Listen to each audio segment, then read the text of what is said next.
On parle en français ou en anglais? Ah, on parle en anglais, toi et moi. Ouais. Rigole, c'est faux. Ah oui, on va parler en français direct.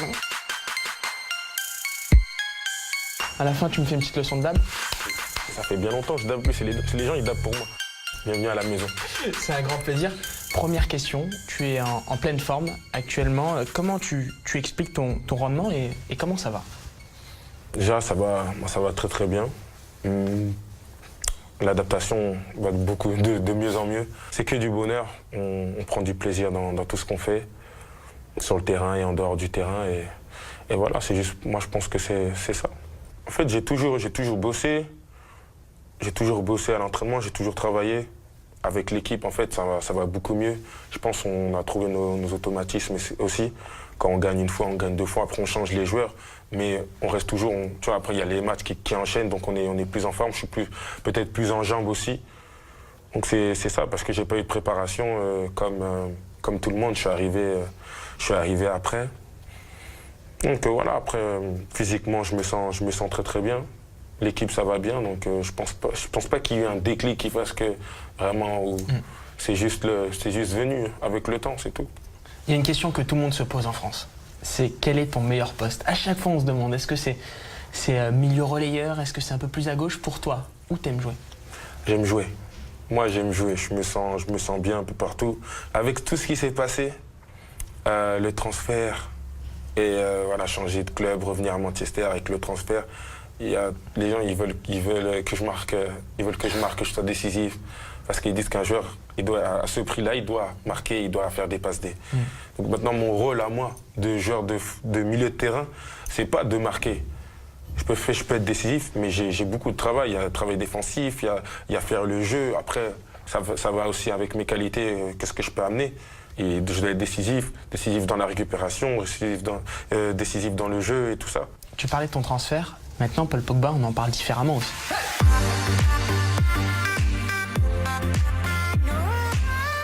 Moi, je suis venu ici parce que j'ai des objectifs. C'est un challenge, un gros challenge pour moi. Je pouvais très bien aussi, je pouvais aller dans un club comme Real Madrid, au Barcelone qui étaient intéressés. J'ai choisi de revenir ici parce que je l'avais dans le cœur. C'est ma sensation interne qui m'a poussé à venir ici.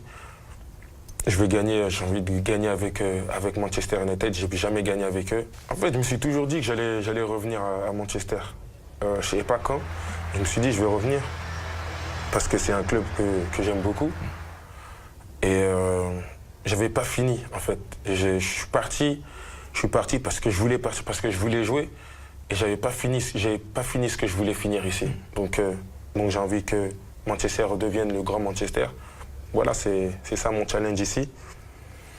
Après, je dis le prix, moi, je pense même plus. Pour moi, là, je suis venu pour jouer au foot. Aujourd'hui, c'est pas, ouais, je suis content parce que je suis le joueur, c'est le transfert le plus cher au monde. J'ai oublié tout ça, moi, franchement, je m'en fous même. Je suis sur le terrain. Ce qu'il faut, c'est le terrain, c'est que le ballon. Et c'est ça qui va parler, c'est tout. Est-ce que le souvenir de l'Euro 2016 te hante encore un petit peu? Non, du tout. T'es passé à autre chose? Oui, c'est du passé, c'est du passé. C'est une expérience aussi. Je pense beaucoup plus à la Coupe du Monde qui va arriver qu'à l'Euro, c'est du passé. La France va être plus forte en 2018, vous allez être plus fort? Il faut, j'espère, mais pour l'instant, c'est vrai que quand on voit les joueurs qu'on a, comment on avance, comment on évolue, c'est positif. Donc je pense qu'on va être plus fort encore. Tu m'avais dit un jour je gagnerai le Ballon d'Or. Est-ce que tu rêves toujours de ce Ballon d'Or et est-ce que tu penses que tu peux le gagner? Je pense que tous les joueurs ils veulent accomplir, c'est d'être le meilleur joueur, parce que c'est considéré comme le meilleur joueur au monde. Bien sûr, j'ai envie d'être le meilleur. Je joue pour être le meilleur, mais tout ça c'est du boulot. Je dis pas que je vais l'être. Je veux. Parce qu'il y a beaucoup de personnes qui... Je veux, c'est comme si je veux gagner le Ballon d'Or, mais j'ai pas dit que je vais le gagner. C'est plein de boulot, c'est du travail. C'est aussi des performances. des grosses performances. Et aujourd'hui, il y a des joueurs comme Cristiano, comme Messi, comme Grisou, ils étaient dans les nominés, dans les 3 nominés, qui ont fait une saison énorme. Grisou, surtout Grisou, qui a fait une saison pour moi exceptionnelle. Et je suis pas choqué pour lui. Donc il y a beaucoup de joueurs qui sont là, qui peuvent gagner le Ballon d'Or. Donc c'est du boulot et après on verra bien. Mais voilà, ça reste toujours mon rêve, bien sûr.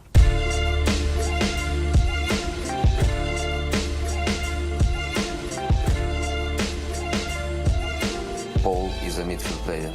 My opinion, the best midfield player in the world. Obviously young, needs to improve, wants to improve, which is even better. Mourinho, il est l'entraîneur parfait pour toi, dans ton apprentissage? Il me laisse assez libre en fait, pour venir pour attaquer, surtout pour attaquer, pour défendre et tout. Il nous encourage beaucoup, parce que tu vois, il veut pas qu'on nous laisse, tu vois, un peu de laisser aller, qu'on défende pas, mais après quand on a le ballon, il nous laisse libre. C'est comme on dit, the special one. C'est un entraîneur qui m'aide beaucoup.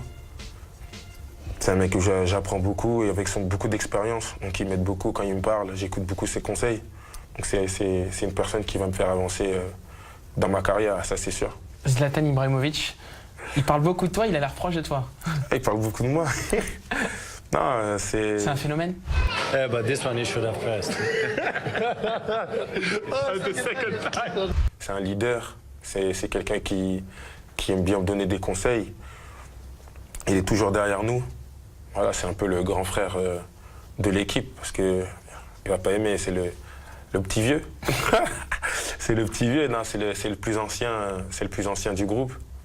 Avec aussi, je pense, beaucoup d'expérience, qui a changé beaucoup de clubs, qui a joué avec de grands joueurs, qui a joué dans des grands clubs. Donc c'est le leader sur le terrain et en dehors du terrain aussi.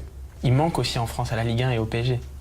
Ouais, ça il va aimer. Hein. Oui, il manque à la Ligue 1, tu manques à la Ligue 1, mon petit Zlatanou. Ouais, il est content. Hein. Et il est content.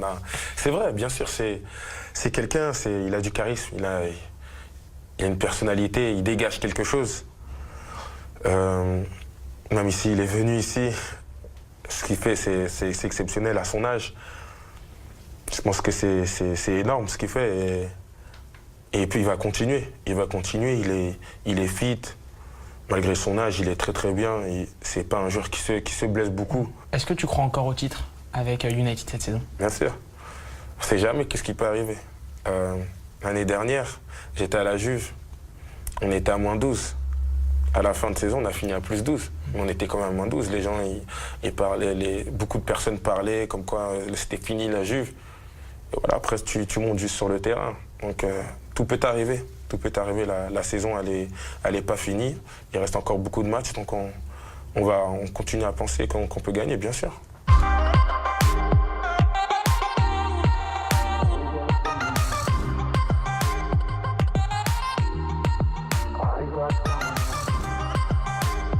Tu es le modèle de toute une génération de jeunes qui veulent devenir footballeurs. Tu vas avoir ta propre collection. C'était important pour toi d'avoir, j'ai envie de dire, la classe aussi en dehors du terrain, d'avoir une marque en dehors du terrain, un style. Ouais, moi, quand j'étais plus jeune, je voulais avoir les crampons de Beckham. C'était toujours les crampons de Beckham. C'était spécial. Il avait sa paire de crampons et voilà, je me suis toujours dit, voilà, je veux aussi avoir ma paire de crampons. Comme après, il y aura des plus jeunes qui voudront porter ma paire de crampons, c'est ça. De génération en génération, c'est ça qui me plaît, quoi. Moi, j'encourage ces jeunes à être plus forts que les joueurs de maintenant. Un milieu de terrain, un nouveau milieu de terrain français à être plus fort que moi. Voilà, c'est ça, c'est toujours comme ça. Je suis un homme positif, parce que même si je vois un jeune qui est là, qui fait très très bien, il va me pousser à bosser encore plus. Et ouais, je vais lui donner des conseils, je vais lui dire, voilà, ne fais pas ça, il fait ça, je vais essayer de l'aider.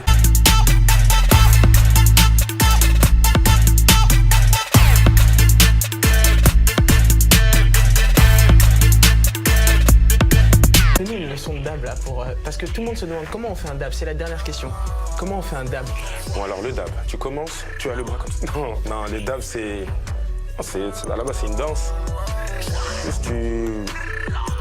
c'est ça. C'est compliqué quand même. Tu restes là, en diago. Voilà, c'est comme Oui. ça. Ça s'apprend pas, soit tu l'as pas. Voilà, tu l'as. C'est bon? Tu l'as, c'est bon. Merci beaucoup, Paul. Merci à vous. Merci à toi. Merci.